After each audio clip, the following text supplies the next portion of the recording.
My question is about stress. I am a 32-year-old mother of two. I have a full-time career. My family and I, we moved out of state. We're in the process of building a new home, all during this pandemic. So my son is also doing virtual remote learning. Um, I'm cranky. I'm snacking more than I typically would and on sugary, sweeter things that I wouldn't ordinarily reach for. I try and find the time for exercise and self care, but as any mother would tell you, that's challenging most days. I'm not sleeping well. I oftentimes try and find some levity on social media to see pictures of my friends' cute babies and their puppies. But we all know sometimes that can be a circus these days too, and that can cause more stress. So I'm wondering, Dr. Oz, what impact is all of this having on my health, especially thinking about long term? And the $1,000,000 question, what can I do? Yeah, this is Diana, everywhere. you're not alone. I actually surveyed our audience. 90% reveal an increased amount of anxiety. So I made a little animation for you. Rachel, if it's okay, let's play this animation. This is where the stress hormone cortisol comes from. See the little yellow things? They look like dunce caps. They're on top of the kidneys. And huge amount of blood supply. Those little particles coming out are bits of cortisol. And when you put too much of it out, you actually sometimes can injure the adrenal gland. You get adrenal insufficiency. But also inside of your heart, this is the major blood vessel in your heart, but it could be any blood vessel. You get plaque buildup, even in small vessels, especially in women, this happens. And this is the major cause of aging that we see.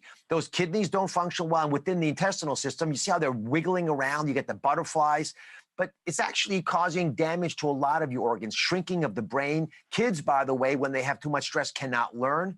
It causes additional belly fat, which is very dangerous. That's the major cause of all the inflammation that most Americans are fighting. In fact, being overweight is the #1 risk factor for having problems with COVID-19.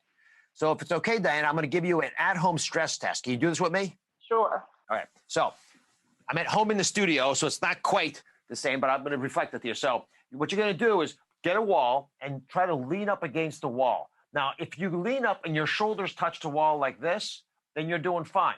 But if instead of leaning up and touching the wall, instead you're like this, just like slumped over, then this is not only obviously messaging to people that you're being borne down by stress, but it means that your body is actually now paying a price for the stress you're feeling.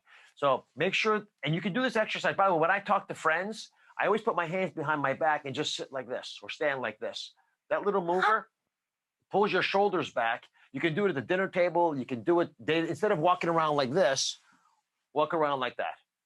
So that's just a simple little self-test. But posture actually becomes an important factor. If you can make it part of your success story, I'll give you a couple extra tips. Yes, please. All right. So a couple of things we've noticed. First off, especially for women, walking stairs is hugely beneficial. The exercise releases hormones, not the cortisol hormone that I was talking about from the adrenal gland, but serotonin, dopamine, the feel-good hormones, right? And they get blocked during stress. That's why stress is so detrimental to our emotional well-being. But you don't have to walk a lot, right? Just walking stairs for 7 minutes a day reduces the risk of heart disease by up to 2/3. So that's one simple physical activity. Now, here's a really easy one.